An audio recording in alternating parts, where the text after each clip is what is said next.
இந்த பிரெட்டை தவிர அதில் இப்போ நீங்கள் பார்க்கக்கூடிய இன்க்ரீடியன்ட் எல்லாமே ஹெல்த்தியானது. தைரியமாக சாப்பிடுங்க. முளை கட்டிய பயிறு வகைகளுக்கும் சாதாரண பயிறு வகைகளுக்கும் என்ன டிஃபரன்ஸுங்க? இப்போ முளை கட்டிய பச்சை பயிரில் நியூட்ரிஷன் அதிகம், வைட்டமின் சத்துக்கள் அதிகம், வைட்டமின் ஏ, பி, சி, புரதங்கள், ஆன்டி ஆக்சிடென்ட்டுகள், இரும்புச்சத்து, ஜிங்க் சத்து, ஒமேகா அமிலம் போன்ற பல விஷயங்கள் முளை கட்டிய பச்சை பயிரில் கட்டாயம் கிடைக்குங்க. முளை கட்டிய பயிர் நம்மளோட உடலோட நோய் எதிர்ப்பு சக்தியை அதிகரித்து வலுவை கூட்டுது. இரத்த சோகை பிரச்சனை இருக்கவங்க முதல் சர்க்கரை நோய் உள்ளவங்க வரை எல்லாருமே அவங்களோட காலை உணவா இந்த முளைக்கட்டிய பயிர் எடுத்துக்கிறதுல தப்பே கிடையாதுங்க. இதோட சுவையை கொஞ்சம் கூட்டுறதுக்காக தான் நம்ம இந்த பிரெட்டை சேர்த்துருக்கோமே தவிர, இந்த பிரெட்டுங்கிறது கொஞ்சமா அந்த மாவுச்சத்து அப்படிங்கிறது தேவை இல்லையா? சரிவிகித உணவு முறை பிளேட் எடுத்துக்கிட்டிங்கன்னா கால்வாசி பிளேட்டுக்கு மாவுச்சத்து, மீதி அரைவாசி பிளேட்டுக்கு புரதங்கள், வெஜிடபிள்கள், காய்கறிகள் இதெல்லாம் வருது இல்லையா? ஸோ அந்த காய்கறிகளும் முளைக்கட்டி பயிர்கள் அரைவாசி பிளேட்டுக்கு போயிடுது. மீதி அந்த கால்வாசி பிளேட்டுக்கு உண்டான விஷயம் இந்த பிரெட்டு. கண்டிப்பா வாரம் ஒரு தடவை இதை காலை உணவாவே சாப்பிடுங்க. அவ்வளோ ஹெல்த்தியானது. இந்த பிரெட்டை தவிர அதில் இப்போ நீங்க பார்க்கக்கூடிய இன்கிரீடியன்ட் எல்லாமே ஹெல்த்தியானது. தைரியமா சாப்பிடுங்க. இந்த வீடியோவில் முளைக்கட்டின பயிர் வச்சுட்டு ஒரு பிரெட் சாண்ட்விச் தான் செய்ய போகிறோம். ரொம்ப ஹெல்த்தியான பிரேக்ஃபாஸ்ட். இது செய்கிறதுக்கு 1 கப் பச்சை பயிர் எடுத்துக்கோங்க. ஃப்ரெஷ்ஷாக வாங்கின பச்சை பயிராக இருக்கணும். வறுத்த பச்சை பயிர்னா உங்களுக்கு முளை விடாது. அந்த பச்சை பயிரை நல்லா ஒரு 4 to 5 முறை வாஷ் பண்ணிக்கோங்க. வாஷ் பண்ணிவிட்டு ஒரு நைட் ஃபுல்லாக ஒரு 8 மணி நேரம் ஊற வச்சுடுங்க. ஊற வச்சுட்டு ஒரு ஸ்ட்ரெயினர் வச்சுட்டு அது மேலே கிச்சனுக்கு யூஸ் பண்ணுற டவல் வச்சுட்டு அந்த தண்ணியெல்லாம் வடிகட்டி அந்த ஊற வச்ச பயிரை மட்டும் எடுத்துக்கோங்க. இந்த தண்ணியை நீங்கள் ரசம் வைக்கிறதுக்கோ இல்லை செடிக்கு கூட ஊற்றலாம், இல்லை வேறு ஏதாவது வேக வைக்கிறதுக்கு, காய் வேக வைக்கிறதுக்கு கூட யூஸ் பண்ணிக்கலாம். இதில் இருக்க தண்ணி எல்லாத்தையும் நல்லா புழிஞ்சிடுங்க. புழிஞ்சிட்டு இதை அப்படியே நம்ம முளைக்கட்ட வைக்க போகிறோம். இப்போ பாருங்கள், தண்ணி எல்லாத்தையும் நான் புழிஞ்சிட்டேன். அடுத்ததாக ஒரு ஹாட் பாக்ஸ் எடுத்துக்கிறேன். கிளைமேட் உங்களுக்கு சில்லுன்னு இருந்துச்சுன்னா சீக்கிரமாக முளை கட்டாது. அதுக்கு இந்த மாதிரி ஒரு ஹாட் பாக்ஸில் நல்லா கொதிக்கிற தண்ணி ஊற்றிட்டு நல்லா ஒரு தடவை வாஷ் பண்ணி எடுத்துக்கோங்க.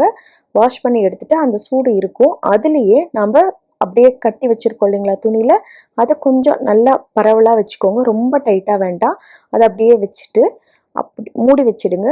மூடி வச்சுட்டு இதை அப்படியே ஒரு நாள் ஃபுல்லாக, அதாவது இன்றைக்கி காலையில் 8 மணிக்கு ஊற வச்சிங்கன்னா அடுத்த நாள் காலையில் 8 மணி வரைக்கும் அதை அப்படியே விட்டுடுங்க. 8 மணிக்கு அடுத்த நாள் ஒரு 24 மணி நேரத்துக்கு அப்புறம் பார்த்திங்கன்னா இந்த மாதிரி நல்லா முளை விட்டு வந்திருக்கும். பாருங்கள் எவ்வளோ சூப்பராக முளை விட்டு வந்திருக்கு. அவ்வளோதான். நம்ம இப்போ இதில் வச்சுட்டு நம்ம சாலட் செய்ய போகிறோம். இதில் வேணுங்கிற அளவு மட்டும் நீங்கள் எடுத்து சாலட் செஞ்சுக்கலாம், இல்லை சாண்ட்விச் செய்கிறதுக்கு எதுக்கு வேணாலும் யூஸ் பண்ணிக்கலாம்.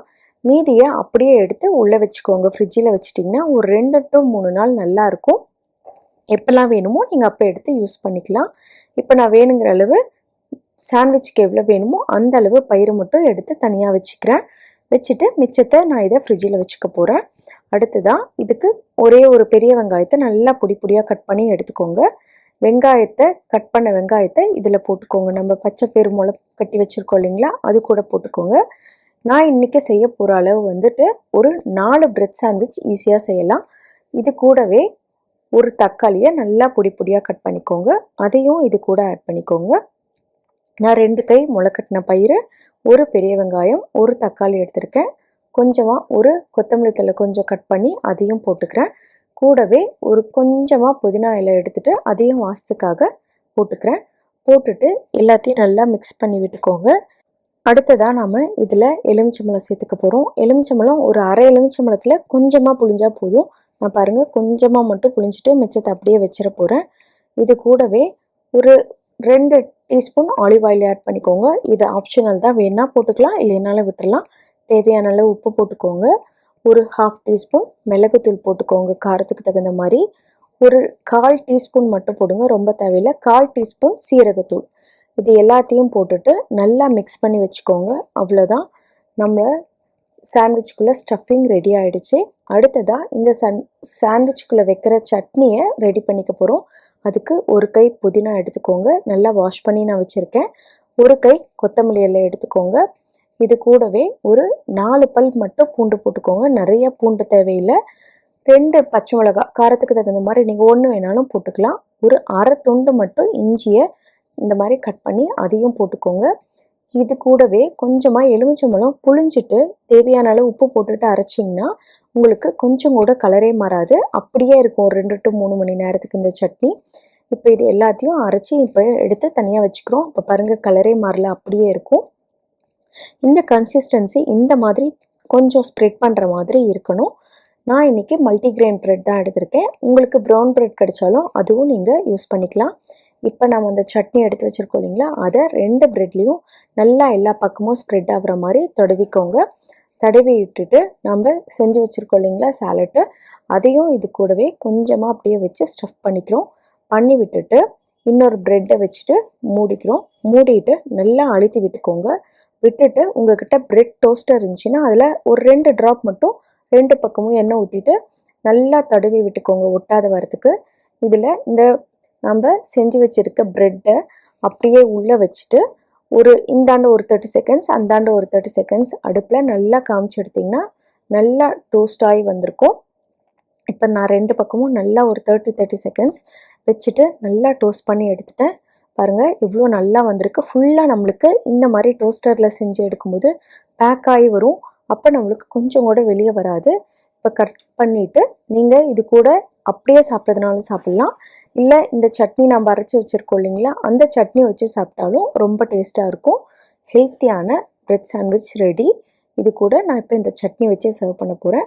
சப்போஸ் உங்ககிட்ட அந்த டோஸ்டர் இல்லை அப்படின்னா நீங்கள் தோசை பேன்லேயே நல்லா அழுத்தம் கொடுத்துட்டு பண்ணணும். நான் இங்கே தோசை பேனை நல்லா காய வச்சுட்டு அதே மாதிரி செஞ்சுட்டு நல்லா அந்த தோசை கரண்டி வச்சுட்டு நல்லா அழுத்தி விட்டுக்கிறேன். கொஞ்சமாக ஆயில் ஊற்றி விட்டுட்டு மீடியம் ஃப்ளேமில் வச்சுட்டு 2 பக்கமும் நல்லா திருப்பி எடுத்துக்கோங்க. எடுத்துட்டா அவ்வளோதான், நம்மளோட முளைக்கட்டின பயிறு சாண்ட்விச் ரெடி. இது குழந்தைங்களுக்கும் கொடுக்கலாம், பெரியவங்க எல்லாருமே சாப்பிட்லாம். அவ்வளோ ஹெல்த்தியான டேஸ்டியான ஒரு பிரேக்ஃபாஸ்ட் ரெசிபி. கண்டிப்பாக ட்ரை பண்ணி பாருங்கள்.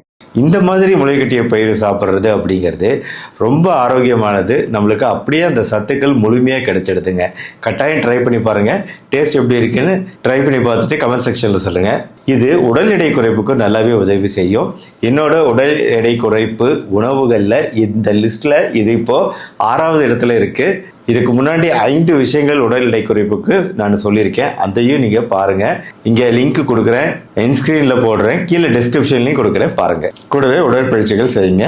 உடல் எடையை குறைக்க ஆரோக்கியமான முறையில். இந்த வீடியோ பிடிச்சிருச்சுன்னா லைக் பண்ணுங்கள், உங்கள் ஃப்ரெண்ட்ஸ் ரிலேட்டிவ்ஸ்க்கு ஷேர் பண்ணுங்கள். மறுபடியும் நாளைக்கு இன்னொரு இன்ட்ரெஸ்டிங்கான ஆரோக்கிய தகவலோடு உங்களை மீட் பண்ணுறேன்.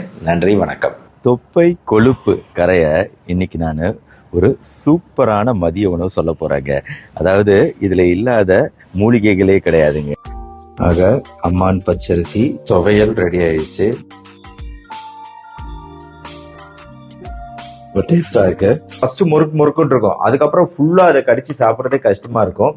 அப்புறம் தான் ஒரு விஷயம் என்னன்னா, இதை முழுமையாக அரைத்து சாப்பிடலைன்னா நம்மளுக்கு இந்த ஆளி விதை மூலமா கிடைக்கக்கூடிய அந்த புரதம், ஒமேகா 3 கொழுப்புகள், கரையக்கூடிய நார்ச்சத்து இதெல்லாம் முழுமையா கிடைக்காம போயிடும். ஆளி விதை பவுடர் கலந்த மோர் ரெடி. இதை நீங்கள் குடிக்கும்போது லைட்டாக வாசத்துக்காக கொத்தமல்லி தலை தூவி கூட சர்வ் பண்ணலாம்.